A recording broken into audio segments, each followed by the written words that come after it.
Meus amigos, meus irmãos, sejam bem-vindos ao culto do Evangelho no Lar do Grupo Espírita Garimpeiros da Luz.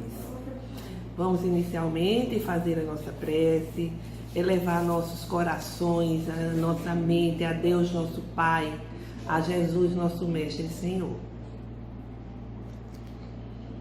Senhor Jesus, estende tuas mãos sobre nós. Cobre-nos com teu manto de paz e proteção. Ensina-nos a compreender o teu Evangelho e a caminhar com ele, para que a tua vontade seja a nossa vontade, agora e sempre, que assim seja. A nossa leitura é do livro Vinha de Luz, pelo Espírito Emmanuel, psicografia de Chico Xavier.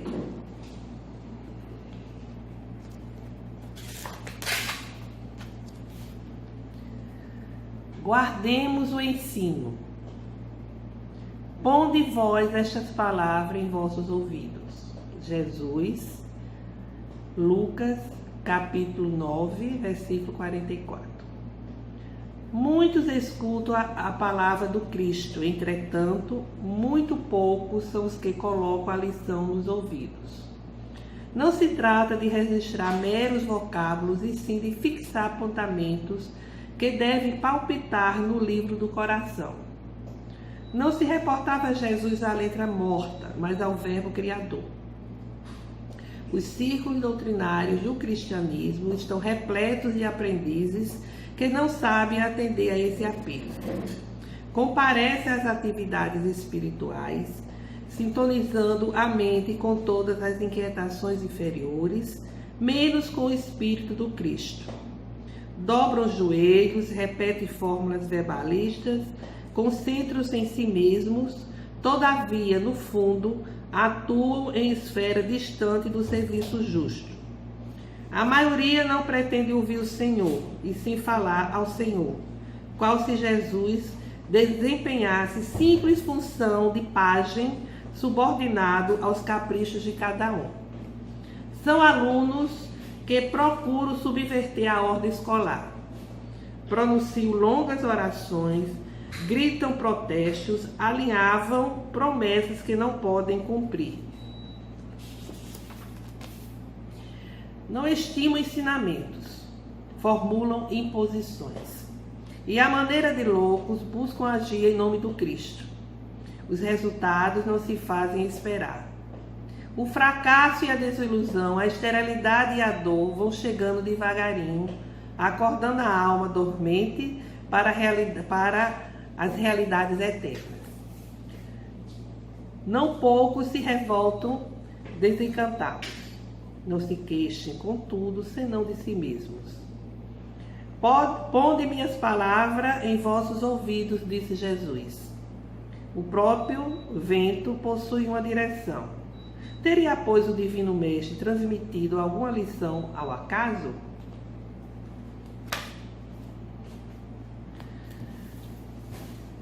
O Evangelho de hoje será o segundo capítulo do Evangelho segundo o Espiritismo, que trata da passagem que Jesus disse: meu reino não é deste mundo. Então, o relato evangélico é o seguinte: Pilatos, tornando a entrar, pois, no palácio, e tendo feito vir, Jesus lhe disse: sois o rei dos judeus? Jesus lhe respondeu: meu reino não é deste mundo. Se meu reino fosse deste mundo, minhas gentes teriam combatido para me impedir de cair nas mãos dos judeus. Mas meu reino não é aqui. Pilatos então lhe disse: sois, pois, rei? Jesus lhe replicou: vós o disseste, eu sou rei. Eu não nasci nem vim a este mundo, senão para testemunhar a verdade. Qualquer que pertença à verdade, escuta minha voz. João, capítulo 18, versículos 33, 36 e 37. Jesus, guia e modelo da humanidade, governador da terra, veio até nós para ensinar, para esclarecer sobre a lei de amor, que resume a lei de Deus, assim como orientar sobre o destino imortal do homem. Destino esse que o próprio homem elabora a partir de suas ações. Então, Jesus aqui, ao dizer, meu reino não é deste mundo, ele estava se referindo a um reino que não é material, um reino que não é efêmero, temporário, relativo, mas um reino que existe fora dos limites terrenos. Um reino, portanto, espiritual, muito além das contingências e dos interesses humanos, materiais.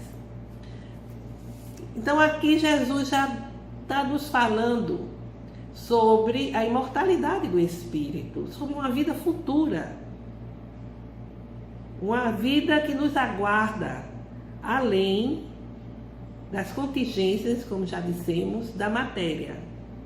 Os judeus, eles não tinham uma ideia precisa com relação à vida futura. Acreditavam nos anjos, eles achavam que os anjos eram criaturas privilegiadas da criação, mas não sabiam que um dia poderiam ser anjos e desfrutar dessa felicidade. Acreditavam que os seus bens materiais, a supremacia da sua nação, a vitória sobre os inimigos, resultavam de bênçãos, de concessões que Deus dava a eles, porque eles tinham cumprido com a lei. As calamidades públicas, as derrotas eram vistas como castigo, porque haviam desobedecido à lei. Mas Jesus chega nos trazendo uma outra visão da realidade. A realidade centrada no ser imortal, esse ser imortal que procede do mundo espiritual e volta ao mundo espiritual, centrada na vida futura, no reino, dizendo para todos que a verdadeira vida não é a vida terrena, mas essa vida que desfrutamos ou iremos desfrutar no reino dos céus. Esse reino é uma conquista pelo cumprimento das leis divinas, pela autotransformação, pela elevação dos propósitos, pela eleição de metas edificantes e profundas. Embora Jesus ele se referisse às esferas de onde ele procedia, ele também se referia à questão do sentimento, da emoção. E, desse modo, o reino também poderia ser as paisagens, né? Vamos assim dizer, da emoção, do sentimento, onde se possa instalar a fraternidade e o amor a unir todas as criaturas como irmãos. Aliás, essa é a condição primordial na travessia terrena para esse reino que é de Deus e que a todos aguarda.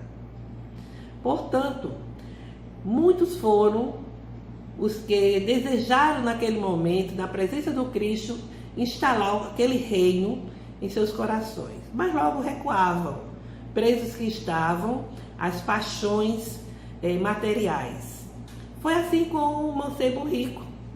O mancebo rico ficou sensibilizado com a eloquência do mestre, com a sua proposta maravilhosa, sua proposta libertadora, e disse que dava os seus bens. Aliás, daria todos os bens aos pobres pela alegria de acompanhá-lo.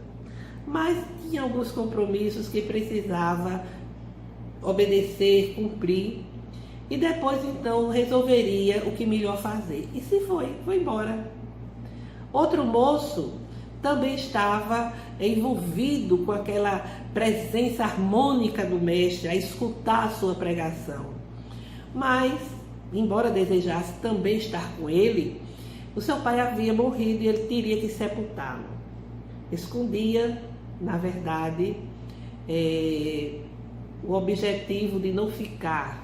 Por que não iria ficar? Ele iria receber a herança e assim se foi.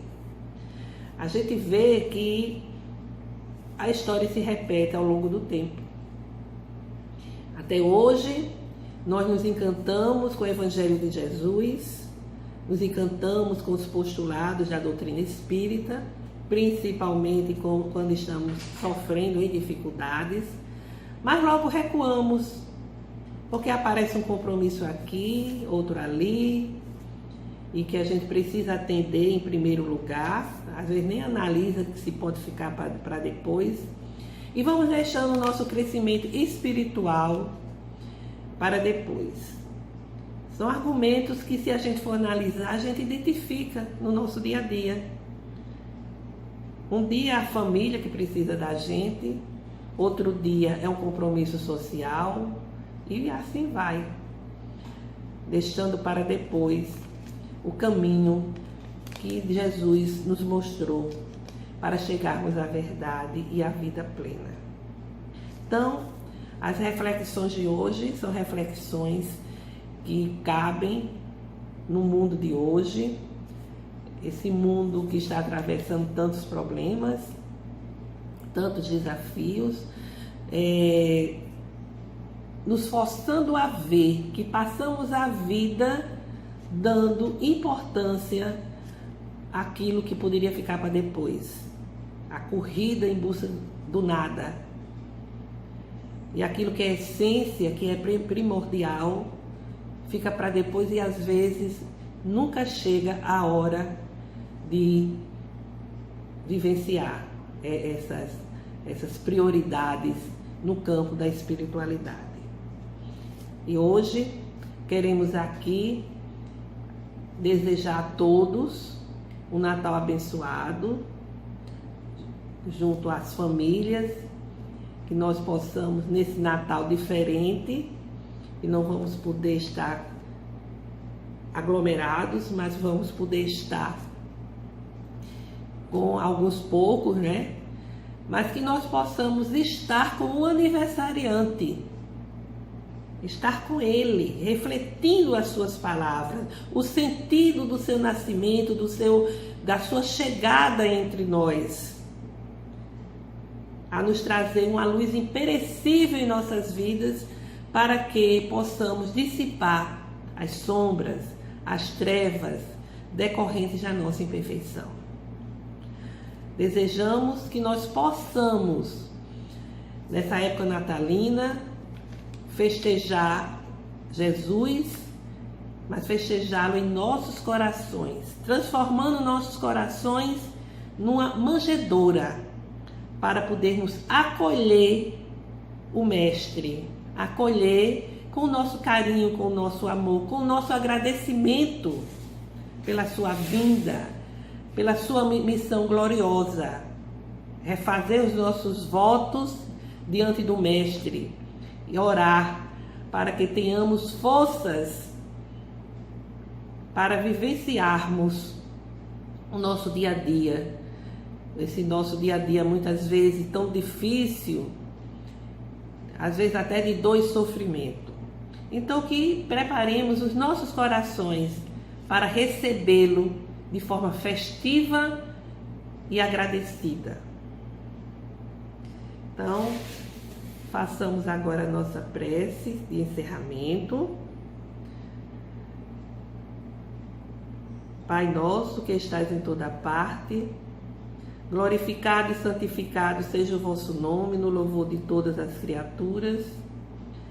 Que venha a nós o vosso reino, seja feita a vossa vontade acima dos nossos desejos, tanto na terra como nos ciclos espirituais.